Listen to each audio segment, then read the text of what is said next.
Hey gorgeous, this is episode number 330 with the wonderful Holly Chantal. Hi, this is Holly Chantal, and you're listening to the HeartSells podcast with ChristineSchlonski. Enjoy. I'm really looking forward to having this wonderful conversation with Holly Chantal, and she's going to share her amazing success story, and you're going to be surprised when she shares it because it's not in a way that you thought it would be. For over a decade, Holly Chantal has been helping visionary service professionals bring their message, offers, and marketing into alignment with their next stage of growth. Her specialty is working with established coaches and private practitioners who have reached a revenue ceiling and want to create higher ticket offers and more scalable business models. If you are looking for someone that can quickly grasp your vision and what you do in all of its complexity and helps you to move forward, then Holly is the woman you should call. I'm really looking forward to have this conversation with her now. And in case we have not met yet, I am Christine Schlonski, the host of HeartSellsPodcast, where I talk with inspirational, successful, heart-centered entrepreneurs and business leaders about how they have built a wildly successful business. And in many cases, they had to overcome their own challenges in selling their products and services. Some of my amazing past guests include the wonderful Bob Burg, co-author of the Go Giver series. I highly recommend you check that out. That book changed my life. And he's also the author of more books, one of them being the Endless Referrals, which I highly recommend as well. Ian Altman is one of the top 30 sales gurus in the whole wide world. And Andrea Waltz, who was a wonderful guest, has helped thousands and thousands of people with her go for no approach. Even to the extent where we had a listener calling in, telling us how he used the book and had a summer of 1,000 no's. So if you want to check that out, just Google it for the podcast and get your ears to listen to it. Very inspirational stories. This episode is brought to you by HeartSellsAcademy, where we support heart-centered, ambitious entrepreneurs to redefine sales so they can exponentially grow their business and impact while creating the lifestyle and freedom they are looking for. We help them to attract their soulmate clients, to get really clear on their offers so they are in alignment, and to sell with ease, grace, and confidence while being authentic. So if you feel the sales game is in your way of just delivering your beautiful products and services, we should have a call. Hop on over to ChristineSchlonski.com, book your sales assessment, and let's just have a chat on how we could support you so that you can go for more impact, more revenue, more freedom in your life and business. So let's dive in to this beautiful conversation with Holly Chantal. I hope you enjoy it as much as I did. I'm so excited that you are here, Holly. Welcome. Thank you for having me. I'm excited to be here. Yeah, you have such an amazing success story, a dream probably for lots and lots of coaches. You went basically from 0 to 6 figures in only 18 months. And I know for so many coaches, like the 6-figure business is such a big number. And so many coaches never ever get there. So I just want to, applaud you for the amazing success. And have you always been a confident salesperson? Well, it's funny because I don't really consider myself a salesperson. And I want to kind of qualify the 6 figures in 18 months. That was not my goal. I thought it would take me about 10 years to get to 6 figures. That was that seemed reasonable. And if I was making $30,000 a year, I was happy. I just graduated college, and like that, 50,000 would have been incredible. And so for me, I think the sales part just came naturally because that's not really what it was about. It was really about making a living doing something that I really, really loved. And that for me was most important. It's like, how can I be happy with the work I'm doing? Because my parents, or my dad mostly, for for him, his job was a kind of necessary evil in order for us to make a living, essentially. And I didn't really want that for myself. Yeah, I love that. So how did it happen? I mean, did it happen by accident or what did you do? Because I know that's a pretty big goal to have, and you gave yourself 10 years, but then you somehow overachieved. Yeah, well, what I found was that it wasn't there wasn't as many moving parts as I thought there was going to be. For me, it was really about getting very, very clear on what the work was that I was really good at and wanted to do. And from there, I think that the passion that I had for the work and the results that I was able to get people kind of spoke for itself. So my service essentially sold itself. And at the time, I think the hardest part was really nailing down those foundational pieces of who did I want to work with and what did I really want to help them with. And like I said, I was starting right out of college, so it's not like I had a ton of life experience to leverage. Yes. And so I started off with website strategy. I've done, I'd had a couple businesses before when I was, I started my first business when I was 19. So I was pretty young. And how I really grew those businesses was with building an online presence. And so I took that forward into my coaching business. And I mean, that's something every coach needs. So it actually just ended up being a really perfect fit. And I developed my way of doing things. And that, I think, was what really captured people and made them really want to work with me, because it was different. It was more straightforward. It was not I wasn't using a lot of sales tactics. It was more so that I was just selling the love of what I do and allowing my clients to bring their passion forward in a way that was really attractive to their prospects. I just love that. You seem to be like a natural entrepreneur. What was the very first thing you ever sold in your life? I think I sold like beads and knickknacks on the side of the road back when I was maybe 6 or 7. I've always been an entrepreneur at heart. Yes. And do you remember then the first time you received money for your art? Good question. I don't think I actually sold anything back then because I lived in the woods. I had everything set up, but no traffic. Oh, okay. So you learned an important lesson really, really soon. Yes, you need traffic. If no one knows what that you're selling anything, they're never going to buy it. But yeah, I could think of let's say my first business. When I was 19, I raised parrots, raised exotic birds. We had a partnership with a deal with a breeder, where she would give us the babies once they were hatched, and then me and my mom would raise them and sell them. And for me, that first time that we found a home for one of our birds, it was amazing because it was that kind of what I was saying before, like getting paid to do something that we would have loved doing anyway. We got into it because it was fun. I have a whole background in raising animals, and for us, it was an opportunity to kind of turn that passion into a stream of revenue. And what's really funny about that is I was the one funding the project and my mom was the one feeding the birds. So I actually had like a little staff. This is so cool. And I was the one, marketing and bringing in, finding the right homes and making sure that we were matching our babies essentially with really great homes, because that's very important to us, obviously. And my mom was working for me. That's great. What a great start into your entrepreneurial journey. Did you ever have a job, or did you skip that part at that experience? I did have a job when I graduated college. I worked at a ballet school when I was starting to get my coaching business going. And again, it was one of those jobs where I really enjoyed it.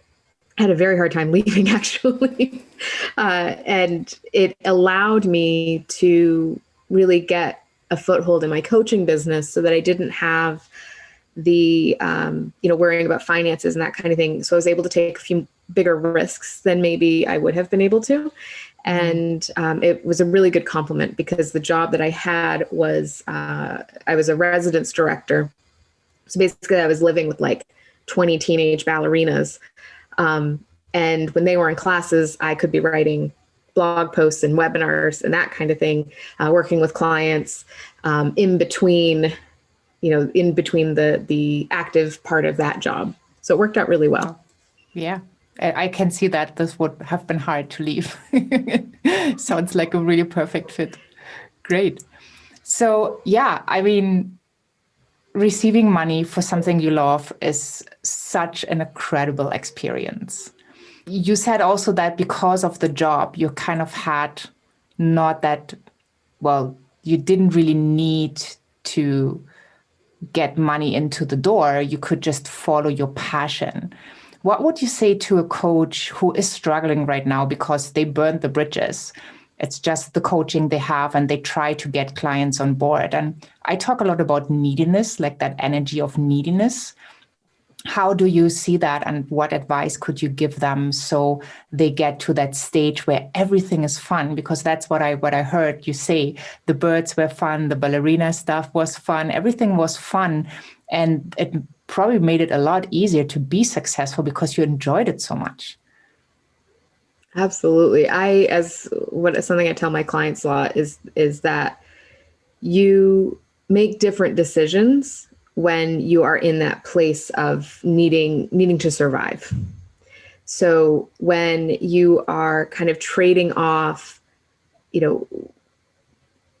building this business that I really want, but I also need to pay my bills right now, you make completely different decisions than if you had a solid foundation, knowing that your needs were met, and then being able to succeed from that, essentially.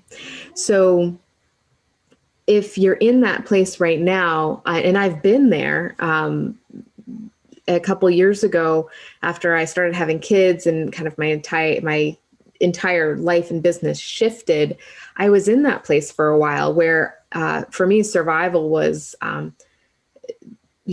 more of a physical thing. My body was shutting down and I was burning out, and I was making decisions very much based on that desperation and that neediness of, I need to do things this way, not I want to do things this way, if that makes sense. And so how I was able to shift that was to start thinking from an outcome-based perspective. So when I'm making decisions in the here and now, instead of attaching those to outcomes that I need here and now, like I need to make this much money this month, or I need to be able to only work this many hours this week, that kind of thing. Instead, I was looking ahead, like what did I want the outcome to look like a year from now, 2 years from now? Like what kind of business do I want to build? Because what would happen is I would create this kind of perpetual problem where you're making decisions on the here and now, but what you're creating is not sustainable for the long term. And you're kind of working yourself into the same situation over and over again, instead of being able to lay the foundation and grow something to the goals that you really want. I'm not sure if I'm explaining that very well. Yeah, well, I totally get it. Okay. So basically, if you're struggling right now, and obviously you need to kind of meet your needs and need to pay your bills, have still the long or midterm vision in mind, because the decision making will be different. Yeah. So if your idea to, meet your financial needs for the next month is, I'm going to create this group program and I'm going to fill it with this many people at this price point. But then you've created a situation for yourself where now you are so focused on delivering this program that you can't create something for the next month, because you don't have the time, the energy, the headspace to be able to do that. You're basically recreating that problem again. Where if instead you looked at, okay, 6 to 12 months from now, I want my business model to look like this. This is where I'm going to start. Once this is full, this is the next step and the next step and the next step. Your steps will be very different. And instead of facing the same problem over and over again, you're continually succeeding beyond that problem and kind of taking the step to making the steps up the ladder versus staying in the same place. Yeah, I can see that. Otherwise, you're going to spin in circles because you're just repeating the same challenge over and over and over again. And if you... Right, you're not taking the whole picture into account when you're making decisions. It's kind of like, what do I need right now versus, okay, once this works, then what happens? Yeah. So what would you say is a good foundation? What would people need to have in place so they can kind of get out of that vicious cycle? So I do a lot of foundational work with my clients, and we begin with, what is that vision? What does the business model look like? What kind of work are they doing? Oftentimes, I find coaches and service professionals are really only looking at that low-hanging fruit, the place where they feel that the most confident that they could sell, or that people already know them for a certain thing. And it keeps them under that ceiling, essentially, and always having that desire to do something more, something different, something that they feel deeply called to, but they don't quite feel is possible. So that's where we start, is like, what is that vision and all of the aspects of it? So it's not just about, I want a business where I'm working with groups and I'm have this much time off, and it's not just numbers based. It's not just like quantifiable business model. It's really also looking at, what are the things that you feel deeply called to be sharing with the world? And what are the talents and interests and special things about you that maybe your best friend or maybe your best clients sometimes know about you because they've gotten to know you and they've had a kind of a peek behind the scenes of who you really are. How can we take some of those things, which are often the best parts of you, and bring them to the forefront of your business so that more people know about them? And to kind of give you an example of what I mean by that is, a couple of years ago, I was working with a business coach who specialized in crowdfunding, and she was a very strategic. She was perceived as being a very strategic thinker, and very dollars and cents, like as far as ROI concerned. But she had this very deep spiritual side, and only her closest clients, the clients that have been working with her for multiple years, really knew that about her, and that a lot of the strategies she created were actually like divine downloads. And no one knew that until she decided that she really wanted to bring that to the forefront of her business. But she was so afraid that if she did that, one, people weren't going to take her seriously anymore. Two, she was going to lose some of the clients that she had now because they didn't believe that way, or again, like weren't going to take her seriously. And she didn't think that anyone wanted that. However, surprise, when we brought that to the forefront, for one, her community was like, hello, you may think you've been hiding this, but we've known, because they would sneak into her language here and there. And the people, again, that were her inner circle in her business, it was the best thing about her. It was why they worked with her. And they were so supportive of her making this shift. And I think we'd had like maybe 2 calls at this point. We were working on, we were going to redo her entire website, redo all her copy, like everything. But it started with, I told her, just send some of these things out in emails, act as if this is just the way things are and see what happens. So she did. And she ended up selling $25,000 in a new service just that month. So that was $25,000 on top of her regular revenue. And she said it was her biggest month she's ever had outside of doing like a whole concerted launch. it came from just a few emails. And it was so cool because it really came from her stepping into what she really wanted to be doing. And that was the catalyst for her to completely shift the work that she's doing and how she's seen in the marketplace. And we eventually, launched that new brand.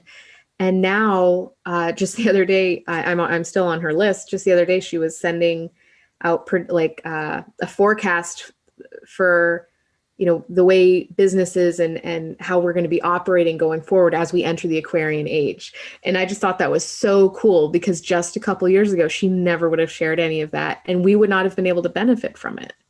Yeah, totally. Like when you really step into that authenticity, when you allow yourself to shine in the way you are and not how you think you need to be perceived as a successful person. That makes such a difference. I don't know about your personal experience, but when I learned that it's totally okay who I am when cold calling on the phone, and either they like it or they don't, I make a sale or I don't, that took so much weight off of my shoulders. And it was that moment where I had so many more conversations that were pure fun. And I did not allow myself to go there before, but that was such a big learning curve. So when you shared that beautiful success story of your client, it really reminded me how important it is, even with small things we might not see as important, because I thought I had to be in a certain way to be perceived as a successful salesperson. Absolutely. Do you have those experiences, or were you like in flow from the beginning because you had all these positive experiences lining up? Oh yes, my life, I'm just perfect. No, I'm just kidding. I feel, as you were saying that, learning that lesson of realizing that you really can just show up as who you are, and people are going to like it and some are not going to like it, and that's okay. As you were saying that, I was thinking, like, I feel like that's a lesson that we have to learn over and over and over again. It's one of those things that it's a part of your personal growth, and it's almost like you break through that shell and then it regrows over time, because you've basically reached a new level of who you are. And as you begin to grow in that new version of yourself, you start coming up against new limits, and you have to break through them again. So right now, this is who I am. I get comfortable showing up this way. And then as I grow, I start to realize that maybe I need to be showing up in a different way. And then that's the new challenge. Like, that's the piece that I need to become okay with putting out there. So it's something that I personally have definitely come up against multiple times. And it's to the point where at this point, I have learned to recognize when it's happening and just kind of let it be. And just examine, like, when those thoughts are coming up, like, okay, like, what's really going on here? Is this, like, where is this fear coming from? And is it a fear that I can ignore, or is it a fear that is actually going to be a detriment to me? And most of the time, if you really break down that thing that you're actually afraid of, it's not as scary. So to take your example of, making cold calls, or right now I'm doing direct outreach to people that I don't know, and, trying to build partnerships over the next year. And when you think about reaching out to those people, like, what am I actually afraid of? They're going to say no. Is that catastrophic? Does that mean that they're going to go out into the marketplace and tell everyone else what an idiot I am? No, that's not how this works. Yes. It might be okay, our messages don't have a fit, or our audience isn't a fit, or it could just be the timing's not right now. Not good right now. I have partners already booked for this amount of time, and I don't book out that far. Contact me in 6 months.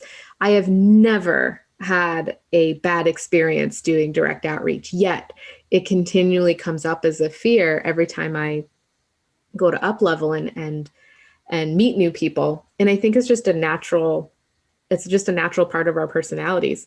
And it's something that you get used to overcoming, to the point where it's less of a fear, but it always is going to be there. Yeah. Yeah, so wonderful that you shared that. And I feel that so many people can relate. And that's something like conquering that fear over and over again. Yeah, is just part of life, I guess. Yeah, I have so many more questions. I mean, if you look at, go ahead. No, go ahead. I was going to say, if you listen to interviews with like famous singers and actors and that kind of thing, they still get nervous getting on stage. Yeah. That part never goes away. And for us, it's just kind of a different stage, I guess, that we're looking at. Yeah, that's a wonderful picture to have in mind when we think about conquering a fear. I have so many more questions, and I'm so happy that we do have a second episode coming up, a second interview. So thank you so much for sharing. And you brought us an amazing gift. We're going to put the link obviously right under here.